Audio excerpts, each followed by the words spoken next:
Hello, Brobs. We've got some books. If you follow this channel to any degree, Brav, you know that I am currently reading this book by Eden Southworth.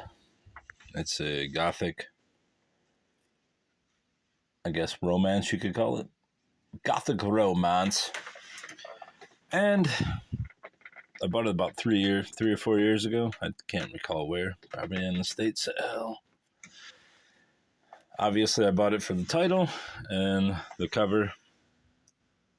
And I finally got around to reading it, even though I looked up the author previously. But a recent perusal and reading and voicing of the words within has caused me to go on a buying streak of Eden Southworth. And the problem with Eden Southworth, where's the book? There it is. Whoa. As I was saying, the problem with Eden Southworth, first name was Emma, and the DENs were her middle names and maiden name before she became Mrs. Southworth.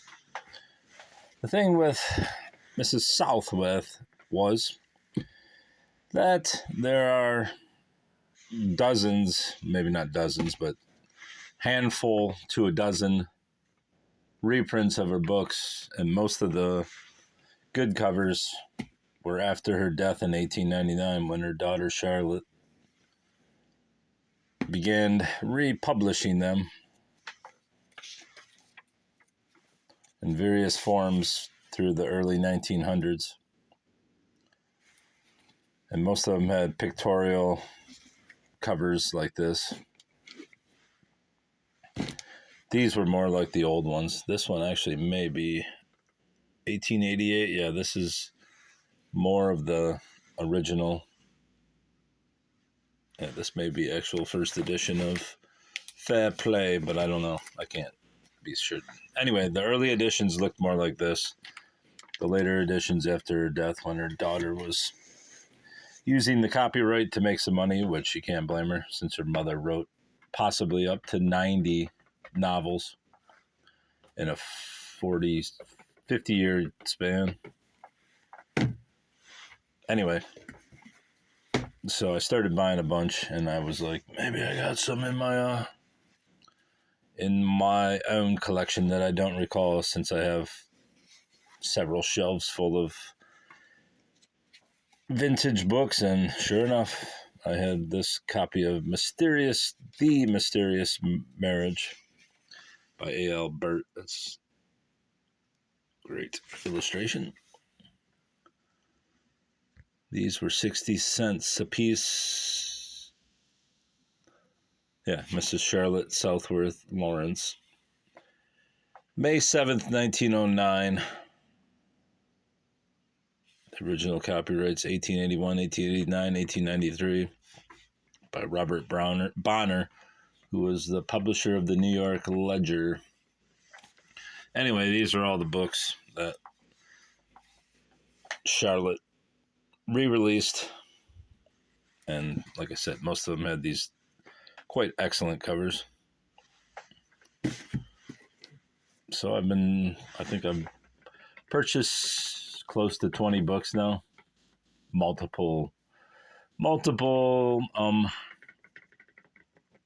duplicates of, not duplicates because there's so many editions. As you can see, these obviously were published at the same time.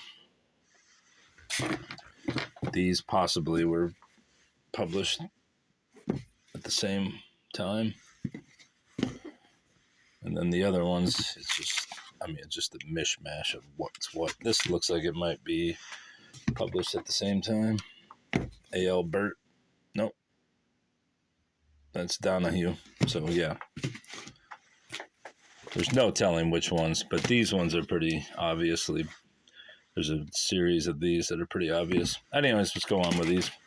Most of these books I paid around $10 for, shipping included. So I went to John King Books in Detroit, and all the copies that he had that were in this vein were $15. So I'm just like, I will not pay $15 a piece for 90 books. It'll cost me $1,000. It's going to end up costing me $1,000 anyways, because I'm going to get every edition there is. Any book I see that's under or around $10, I will purchase. I don't care if it's a duplicate or not. Self-raised. And I also plan to read these all on me channel. Chapter by chapter by chapter. Along with cats, and I don't want to know anything about any of the books, but they're self-raised. Fair play. Beautiful Fiend. The Pratt Library, Enoch Pratt Library. I guess Enoch Pratt was a philanthropist, businessman, and he opened several library chains that are still in existence in the Baltimore area, in Baltimore proper, I believe, which was obviously in the region of Washington, D.C., where Southworth wrote the majority of her works.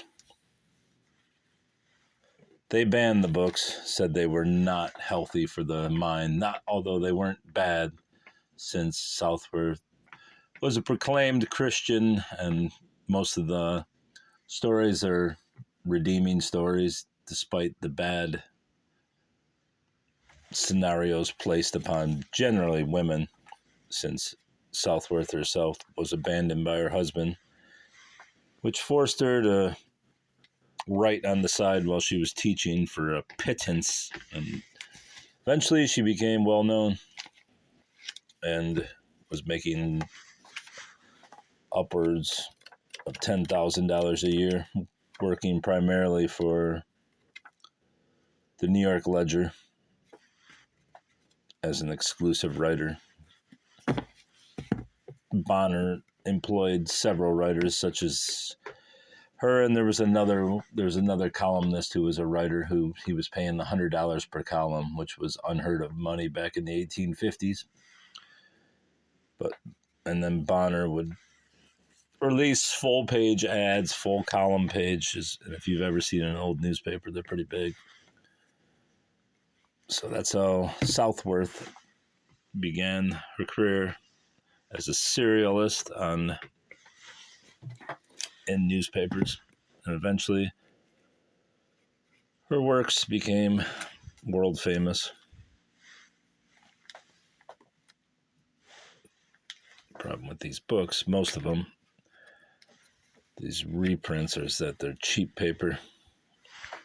I'm not going to even attempt to do that. Tried for Her Life is the sequel to Cruel as a Grave. As you can tell, I've got multiple copies. And I don't know anything about the books. I try not to read anything about them, and I'm just going to read them with a blank slate. Tried for Her Life. Presumably one of the main characters in Cruel as a Grave murders somebody, so they're going to be tried for their life. I have no clue who it is, but I've reached the stage where there's a Halloween masquerade party going on in the book. And Southworth employed spiritualism and, obviously, what's this called? Paranormal devices in some of her books and writings and short stories. This is more of a pulp novel version of the book, The Haunted Homestead, which I think was originally published in the 1860s. Bought this. It's basically too fragile to even handle. It's one of those paperbacks where when you open it to read it, The only way you can see the font is by breaking the spine, and I choose not to do that. So since most of these books are available as free reads on Google, I might have to do that. Although I have another copy of this coming in a larger form. Hopefully it's more pliable than this. The Maiden Widow. Congratulations from a true friend, Hilda. You would expect a woman named Hilda to read and give this book away. Donahue Company, Chicago. The Maiden Widow. I conjure you by... No, don't read it. Don't want to know anything. I'd like to know who all these women are, if there's some record. Because that looks like a photo. Obviously, that's just an illustration drawn. Would be interesting to know who the women were that appeared on the books. I'm sure they appeared on numerous books. From Fred to Grandma Pickens. What's that say? From Fred to Grandma. And then why'd he cross it out and do it again? Poor Fred. A.L. Burt. As I said, most of these were reprinted in the early 1900s and 1910s. The University of South Carolina has a large collection of these, but I'm probably going to have a larger collection at some point.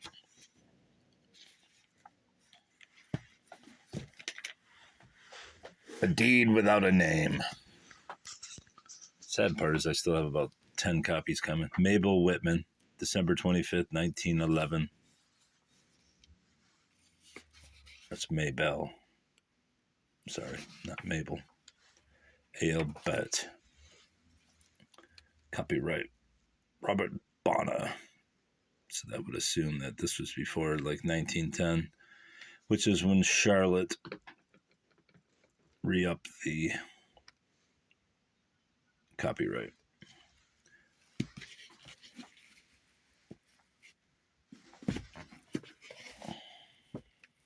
This looks, most of these pages, or most of these books have huge splits in the binding. Would be nice to get some pristine copies, but I doubt that's possible.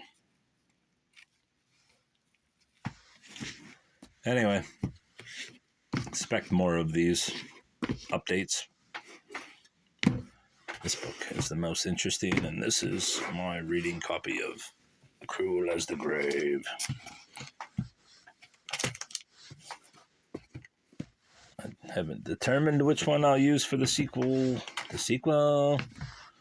Which one will I use for the sequel? Let's see. We shall compare them. Fair play. That one really is a nice book. Let's see which one has the bigger font. Banners with her death. Yeah, I would say that one's way easier to read than this one, which is basically falling apart. All right, bruv. That's all for now. Goodbye. Till next time.